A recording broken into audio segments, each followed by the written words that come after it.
Hola, Acá en Vesul son 10 para las 3 de la tarde, se está llevando a cabo un receso porque fue una mañana muy larga, más quizás de lo esperado. 4 testigos fueron citados por el fiscal, 4 japoneses que declararon de forma telemática y gran parte de estos testimonios apuntaron a que pudieran hablar sobre el tema de los gritos que se escucharon esa noche. ¿Por qué? Porque la primera persona que se sentó vía telemática desde Japón, acá con los jueces en Francia para declarar, fue el que era vecino de la residencia de la pieza de Narumi. A él le preguntaron qué pasó esa noche, si escuchó los gritos o no, y él dice que claro, que se despierta cerca de las 3, 4 de la mañana, que escucha gritos, pero no es capaz de identificar de dónde provenían esos gritos. Dice que no podría decirlo bien, que los escuchó al fondo del pasillo de la residencia, pero que él estaba dormido, por lo que no puede decirlo de una forma certera.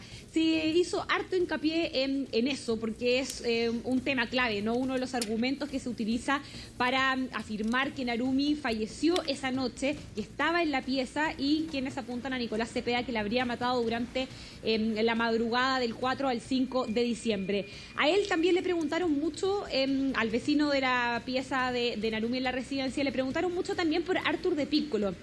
Ustedes se lo recordarán, hemos hablado de él en los despachos anteriores. Él es quien fuera la pareja de Narumi.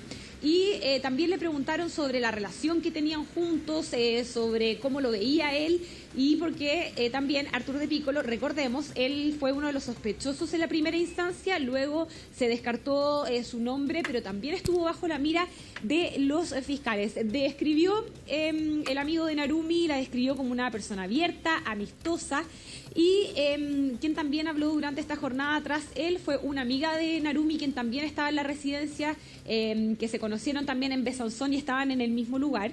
Y los testigos que vinieron después fueron tres mujeres japonesas, y a ellas les preguntaron mucho de la relación que tenía Narumi con Nicolás Cepeda, y todas ellas apuntaron a Nicolás Cepeda como una persona que la controlaba mucho, que recordaban, por ejemplo, que Nicolás tenía las claves de su Facebook, que le había pedido borrar en alguna oportunidad alguno de sus contactos. Fueron bastante enfáticos también en esa parte de su testimonio, asegurando que fue Narumi quien quiso terminar con Nicolás. Recordaron parte de eso, que cuando los abogados le hicieron las distintas consultas. La cuarta testigo también fue consultada por lo mismo, y también habla de esta relación que tenía Nicolás Cepeda con Narumi. Cuentan cómo Narumi se refería al chileno, diciendo que lo consideraba un poco controlador, que siempre estaba muy al tanto de, por ejemplo, cómo se estaba moviendo en el día a día Narumi. Todas ellas declararon en japonés, fueron los traductores que están en este lugar quienes fueron telemáticamente yendo y traduciendo de forma simultánea. Mari. Sí, antes que pasemos a la familia de Narumi, me quiero quedar en estos que a mí me parecen muy relevantes. Los vecinos de pieza de Narumi, la gente que declara haber escuchado estos gritos, porque eso yo me imagino que es bastante importante como antecedente, si los gritos eran a la misma hora en que, por ejemplo, todavía Nicolás estaba al interior de la pieza de Narumi o no. ¿Y por qué nadie hizo nada? Porque si escuchan gritos de una persona, ¿cómo no se llamó a emergencia? O si se hizo, no lo sé. ¿Qué es lo que dicen ahí de por qué nadie salió de las piezas a socorrer a la persona que gritaba, por ejemplo? Claro, lo que han dicho los testimonios que dijeron hoy los vecinos, ¿no es cierto?, de la pieza de Narumi en la residencia en Besanzón, es que escucharon un grito y que de repente hubo un silencio. Cuando también les tratan de preguntar ciertas cosas, muchos respondieron que no se acordaban, que todo esto pasó hace mucho tiempo, que no recordaban bien los detalles, y ahí los abogados también fueron e hicieron mucho hincapié en tú declaraste tal cosa en la vez anterior, tratando de un poco como refrescar la memoria cuando le estaban haciendo estas preguntas, porque varias veces se dio que los testigos decían no sé, no me acuerdo.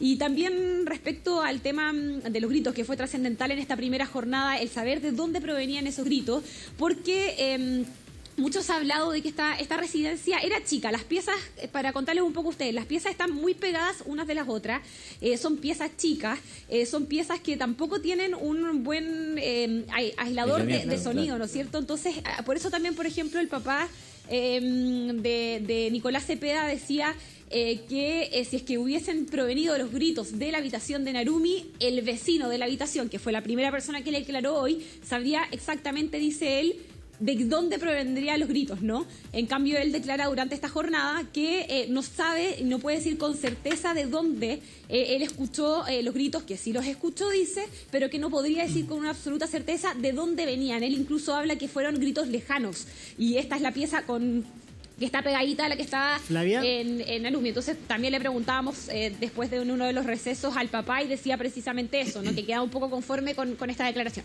Con respecto a lo que ha trascendido de este juicio, tú hablabas del papá de Nicolás Cepeda, ¿cierto? Humberto Cepeda. Ha trascendido acá en los medios una situación que es bien particular, que tú nos podrás comentar, que es, no sabemos si es una estrategia, un error, que fueron ciertos cuestionamientos que hace el abogado René Portellé al papá. Dice, y las voy a leer textual, dice, de hecho él le hace una pregunta que es súper relevante, dice, ¿y si Nicolás fuera culpable? Le pregunta el abogado de Nicolás al padre de Nicolás. Le hiciste esa pregunta, la que hoy nos hacemos todos, le preguntaste qué pasó la noche del 5 de diciembre del 2016. Que seas un padre convencido de la inocencia de tu hijo es muy legítimo, pero tienes derecho por un momento a plantearte esa pregunta. Y él responde, Humberto dice, conozco todos los detalles. Y me gustaría agregar una parte y darte el pase a ti, porque ayer hubo mucho cuestionamiento del padre de Nicolás Cepeda a la forma en cómo se ha llevado la investigación. Eso a los abogados sabemos que no les gusta mucho, que se cuestione su trabajo. Y con esto termino y te doy el pase. Porque la palabra que dice el abogado es bien relata, dice, fue vano, inútil y torpe. No fue una estrategia, al menos no de los abogados de Nicolás Cepeda, cuestionando justamente lo que hizo el padre de Nicolás.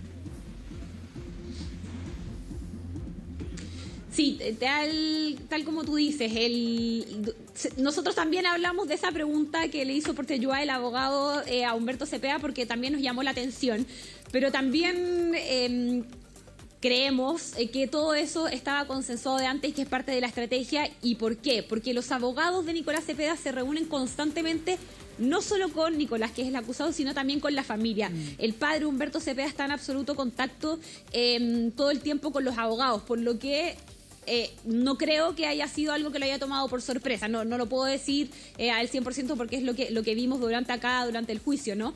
Durante esta audiencia. Y también respecto a la postura que ha tomado Humberto Cepeda ahora, en el fondo, él ayer fue interrogado, él ayer expuso por más de 2 horas, y se suponía que él tenía que hablar de la personalidad de Nicolás. Se suponía que él tenía que referirse a cómo era, cómo qué hacía, qué estudiaba, cómo trabajaba, etcétera, etcétera, etcétera. Y la gran parte de la presentación de Humberto Cepeda se refirió absolutamente a decir los hechos que él creía, consideraban y daban la luz de que su hijo era inocente. Él dio a conocer su propia investigación. Le llamaron al orden, por decirlo de alguna forma, en varias oportunidades, diciéndole, por favor, limítese a hablar de la personalidad de su hijo, que por eso estamos acá hoy día. ¿Claro? Porque cada día en la audiencia va teniendo un propósito. Entonces le dicen, ok, por favor, dedíquese a hablar de la personalidad de su hijo. Y él dice, por favor, pido que me den un tiempo para yo poder expresar lo que yo he venido investigando durante esos últimos 3 años, porque no estoy de acuerdo con la investigación que hizo la justicia francesa. He llevado a cabo mi propia investigación. Incluso él tenía también un pendrive con distintas fotos, con distintos elementos que quería mostrarle al jurado. Y decía, yo quiero mostrar todo lo que yo he investigado y todas las incongruencias que yo he encontrado en estos últimos meses que él se ha dedicado a poder investigar. Quiero que pasemos a escuchar algunas de las declaraciones de Humberto Cepeda. Hemos conversado con él y su punto es bastante crítico contra la justicia francesa. No está de acuerdo con el proceso. Escuchémoslo. ¿Cómo vio el testimonio del vecino de la pieza de Narumi, que hubo harto énfasis en de dónde provinieron los gritos? En eso se centró un poco el interrogatorio. La verdad es que los comentarios que hizo, en este caso, Shintaro Bata, viene a confirmar lo que nosotros siempre hemos estado diciendo, que han sido gritos que el principal vecino de la habitación 107, en este caso, escuchó efectivamente gritos, pero demasiado lejos. Escuchábamos hoy día en sus declaraciones que habla incluso de decenas de metros.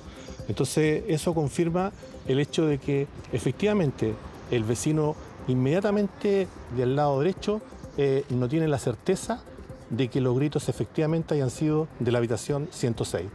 Eso, además de los otros 6 testigos o compañeros que vivían en el edificio Rousseau, confirman el hecho de que si escucharon gritos, ninguno de ellos fue en la habitación de Narumi. También le preguntaron harto por la relación con Artur de Piccola, algo a lo que usted también apuntó en su declaración ayer. ¿Sigue habiendo responsabilidad en la expareja de Narumi? Efectivamente, nosotros decimos de que Artur del Piccolo tenía una especial relación con Narumi. No era una pareja que se mostraba en redes sociales como una pareja de enamorados, más bien parecían grandes amigos, pero en ningún caso era una pareja de enamorados. ¿Qué quiero decir con esto? Que cualquier persona que hubiese visto esas imágenes, ninguno de ellos, y en especial Nicolás, se hubiese percatado de que efectivamente ellos eran pareja. No había ninguna posibilidad de que alguien supiera de que ellos eran pareja, ninguna, porque no hay mensajes que indiquen eso, ni tampoco imágenes que indiquen eso. ¿Qué quieren decir con esto? ¿A qué apuntan ustedes en esta estrategia al pretender mostrar que Arturo y Narumi no tenían una relación? Bueno, esas son las grandes cosas que ustedes los periodistas desconocen. Yo dije ayer que he seguido este caso durante 3 años y me he ido dando cuenta de diferentes datos que la prensa desconoce. El fiscal acusa a Nicolás de que esta situación fue por celos producto de que él estaba enterado de que Narumi tenía una relación con Del Piccolo. Y eso no es así. Nadie se podría enterar de una relación entre ellos si no hay imágenes y tampoco mensajes que indiquen eso. Nicolás además no tenía contacto a través de redes sociales con Narumi después de que terminó su relación. Por lo tanto, no había ninguna posibilidad de que alguna persona que viera el Facebook, por ejemplo, de Narumi, se pudiera dar cuenta de que ellos tenían una relación. Pero Nicolás no le pidió nunca a Narumi que ella borrara de sus redes sociales a Arturo. Nunca. Eso forma parte del expediente, forma parte de lo que dice el fiscal, pero eso nunca sucedió. Ahora, quiero decir otra cosa. Es tremendamente increíble de que el fiscal que lleva la causa por 7 años venga ahora a decirnos de que desconoce los estudios que tiene Nicolás. Eso es muy grave porque desconoce a quién está acusando.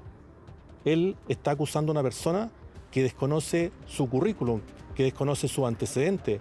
Entonces es muy grave que ahora, 7 años después, él diga que Nicolás desarrollaba unas actividades de docencia sin tener ningún título para hacerlo. Eso avala el hecho de que los antecedentes que le llegaron al fiscal, producto de una investigación muy deplorable, una investigación que tiene un estándar de calidad muy bajo, lleguen a estos resultados. Es imposible, es algo realmente increíble. Humberto, bien cortito, ¿cómo está Nicolás después del primer día del juicio? ¿Cómo lo ha visto hoy día? ¿Han podido conversar? Mire, cansado del primer día, fue muy duro, pero estimamos, digamos, que fue un día muy positivo para él, para su defensa. Creemos que en la primera hora, digamos, de hoy día también, con las declaraciones de Shintaro Obata, también han sido antecedentes que han apoyado, digamos, la defensa de Nicolás. Así que está muy tranquilo, pero también, bueno, cansado, muy cansado. Eso. Gracias. Gracias, Humberto.